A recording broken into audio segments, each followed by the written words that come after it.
अपनी याददाश्तों के 23वें एपिसोड में आपको खुश आमदीद कहता हूँ। इस वक्त मैं पेरिस के लूव म्यूज़ियम में हूँ। मेरे पस मंज़र में आप लूव म्यूज़ियम देख सकते हैं। लूव दुनिया का सबसे बड़ा म्यूज़ियम है, दुनिया का सबसे ज़्यादा विज़िट किया जाने वाला म्यूज़ियम है।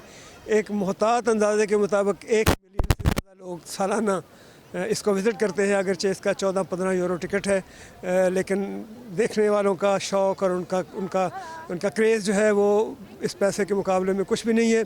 अगर सुबह भी अगर आप आएँ तो लोग सुबह म्यूज़ियम खुलने से 1-2 घंटे पहले से भी लाइन लगा के खड़े होते हैं। बारिश हो, धूप हो, तूफ़ान हो, जो भी हो, आप हमेशा यहाँ से गुज़रेंगे तो आप लोगों को लाइन लगा के खड़ा हुआ देखेंगे। म्यूज़ियम के अंदर बेशुमार तारीख़ी, बेशुमार नॉन किस्म के आर्ट्स के और पेंटिंग के दूसरे नमूने हैं, जिनमें से सबसे ज़्यादा मशहूर मोनालिसा की पेंटिंग है। मोनालिसा की पेंटिंग थोड़ी सी जब मैं देखने गया पहली दफ़ा तो मुझे थोड़ी सी इसलिए मायूसी हुई कि बहुत बड़ा हॉल है जिसकी बहुत बड़ी एक दीवार है और उस दीवार के पूरी दीवार के ऊपर एक पेंटिंग लगी हुई है जो बिल्कुल नॉर्मल साइज़ की, जैसे आपके घर में एक मतलब ग्रुप फ़ोटो लगी हो फ्रेम करा के।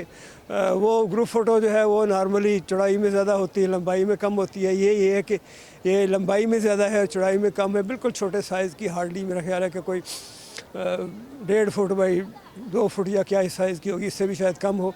तो लेकिन ये है कि देखने वालों का क्रेज़ और उनका शौक़ का ये आलम है कि यहाँ पे बेशुमार लोग उस हॉल के अंदर उस तस्वीर के नीचे जमा होते हैं, घंटों खड़े रहते हैं, उसके ऊपर तबसरे करते हैं, उसकी साथ तस्वीरें बनाते हैं, उसको देखते हैं, उसकी मतलब है कि उसको एंजॉय करते हैं, उसके साथ जैसे अपना वक्त गुजारते हैं। इसी तरह से अभी रिसेंटली मैंने सुना है कि इसमें कोई इजिप्ट का एक मतलब सेक्शन शामिल किया गया है, एक अरब सेक्शन भी शामिल किया गया है जिसमें इजिप्शियन और अरबियन आर्ट्स, मुख्तलिफ़ किस्म के आर्ट्स के नमूने होंगे। तो ये थोड़ी सी बैकग्राउंड थी इस जगह की जहाँ पे मैं इस वक्त मौजूद हूँ। थोड़ा सा आप इस वक्त देख रहे होंगे कि मेरे हाथ में एक माइक है और थोड़ा सा प्रोफेशनल स्टाइल से कैमरा जो है वो ऑपरेट कर रहा है। तो इसके लिए मैं शुक्रिया अदा करना चाहता हूँ अपने दोस्त यूनुस खान का, जो इस वक्त पूरे यूरोप में एक मोतबर सहाफ़ी के तौर पर जाने चाहते हैं।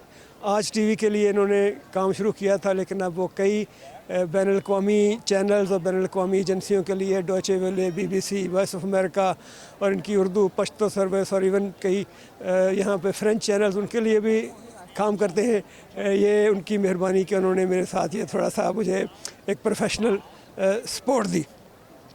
Going back to my episode, my memoirs, जो पिछले एपिसोड में मैं ज़िक्र कर रहा था बिलावल का और स्ट्रासबूर्ग का, जहाँ पे हम गए थे स्ट्रासबूर्ग में, जहाँ एक यूथ पार्लियामेंट थी और उसमें वो कोफ़ी अनान वाला वाक़या थोड़ा सा मैंने बताया आपको, और बिलावल के बारे में एक अपनी ओपिनियन मैंने बताई जो गलत सही हो सकती है बहरहाल, लेकिन ये मेरी उस वक्त की ऑब्ज़र्वेशन थी। वक्त के साथ और हालात के साथ लोग बदलते हैं, उनमें एवोल्यूशन होता है। और पॉलिटिक्स में तो ज़ाहिर है, पॉलिटिक्स में इंसान जब एक दफ़ा एंटर हो जाए तो फिर वापसी के रास्ते ज़्यादातर नहीं होते।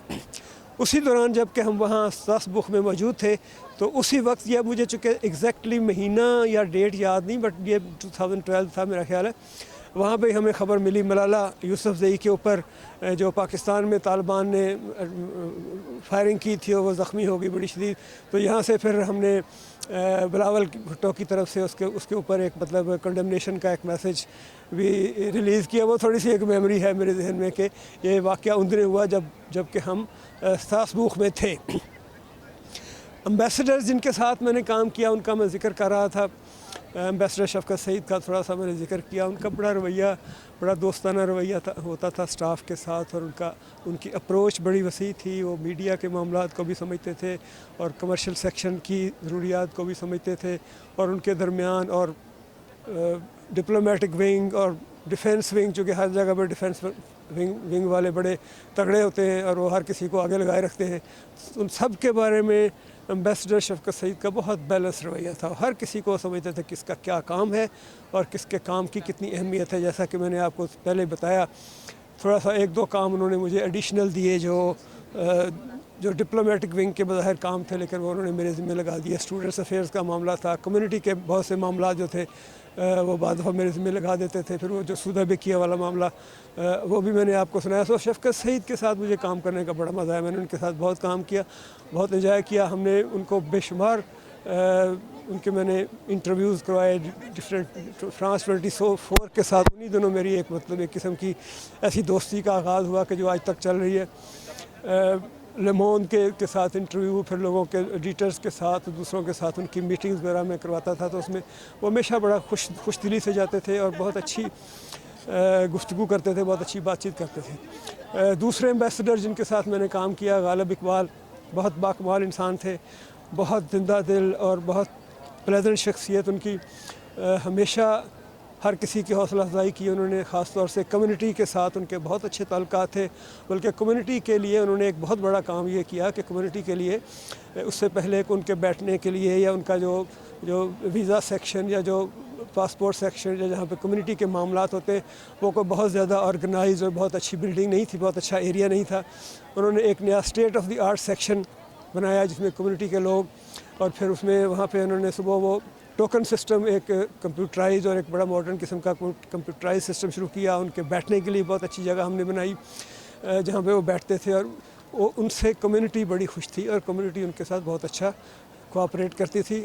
مشن کے معاملات میں بھی غالب کو ایٹ لیسٹ میرے میڈیا کے معاملات کا ان کو بہت اچھی طرح سے پتہ تھا, ان کی بہت اچھی سمجھ تھی اور وہ ہمارے ساتھ بہت اچھا ان کا کوآپریشن تھا. چونکہ تھوڑا سا ان کا جو چیف آف پروٹوکول کے طور پہ کام کرنے کا تجربہ تھا, اس کی وجہ سے شاید جو آفیسر فیلڈ میں کام کرتا ہے اس کا رویہ چیزوں کے بارے میں لبرل ہو جاتا ہے. مثلا ایک دفعہ میں نے لیپ ٹاپ لینا چاہا تو انہوں نے مجھے کہا کہ پلیز جو بیسٹ اویلیبل ہو مارکیٹ میں وہ خریدو. کبھی انہوں نے اس کے اوپر فائنینشیل میٹرز کے اوپر کبھی انہوں نے کوئی کویسچن نہیں کیا, اور کسی قسم کی انہوں نے کوئی پرابلم کریٹ نہیں کی. ہمیشہ بہت بہترین وہ بیسٹ دینا چاہتے تھے اپنے ساتھ کام کرنے والے لوگوں کو. ایمبیسڈر معین الحق کے ساتھ میں نے تھوڑا 2-3 مہینے ہی کام کیا. پرابلم ایک تو یہ تھا کہ وہ میرے سے جونیئر تھے, وہ 15th کامن سے ہیں, میں 14th کامن سے ہوں, تو ان کو تھوڑا سا مجھے کبھی وہ کہتے سر جی تو تھوڑا سا, حالانکہ وہ بالکل ان ایزی ریلیشن شپ کبھی بھی نہیں رہا, کیونکہ وہ ٹائم بھی بڑا ہی تھوڑا تھا, 2-3 مہینے کا پیریڈ تھا. میرا تو واپسی کا اس وقت تک مطلب آرڈر آ چکا تھا, لیکن انہوں نے مجھے روک لیا چونکہ اس وقت کے فائنانس منسٹر اسحاق ڈار نے آنا تھا دورے کے اوپر, اور وہ چاہتے تھے کہ ان کا دورہ میں کور کراؤں, ان کے کوئی انٹرویوز وغیرہ کراؤں, چونکہ نیا افسر جو ہے وہ شاید لوگوں کو آنے والوں میڈیا کے لوگوں کو اس طرح سے نہیں جانتا ہوگا, اس لیے انہوں نے میرے ذمہ یہ سارا کام لگا دیا.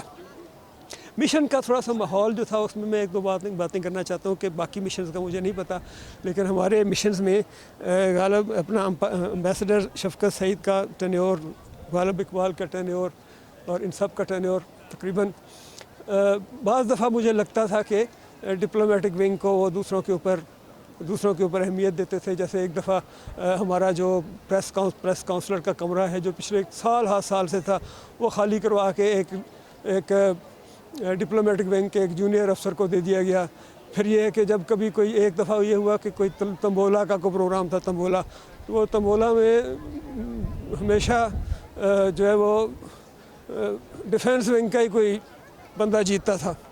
اسی طرح سے ایک عمرے کا انہوں نے کہا کہ یہ قرآن اندازی کے ذریعے کسی ایک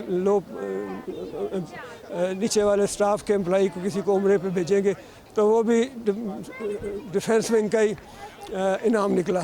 پھر اسی طرح سے جو 1-2 بڑے ایونٹ ہم نے کروائے ایمبیسی نے, مطلب ٹرک آرٹ کا ایگزیبیشن تھا یا 1-2 اور بڑے ایونٹ تھے جو بڑے کامیاب رہے, تو اس میں بھی اینڈ پہ تعریف جو ہے وہ صرف جنرل حاتمی صاحب کی گئی. Hatami was not general even, تو ان کو کہا کہ جنرل حاتمی صاحب نے بڑا کام کیا. تو یہ تھوڑی سی ایک فیلنگ میں اپنے ساتھ لے کے وہاں سے آیا, جس کے لیے میں اگر کسی کو یہ بات میری اچھی نہ لگی ہو تو میں اس کے لیے معافی چاہتا ہوں. ابھی کچھ باتیں اور بھی شاید ہوں کرنے والی جو اگلے کسی نہ کسی ایپیسوڈ میں آ جائیں گی.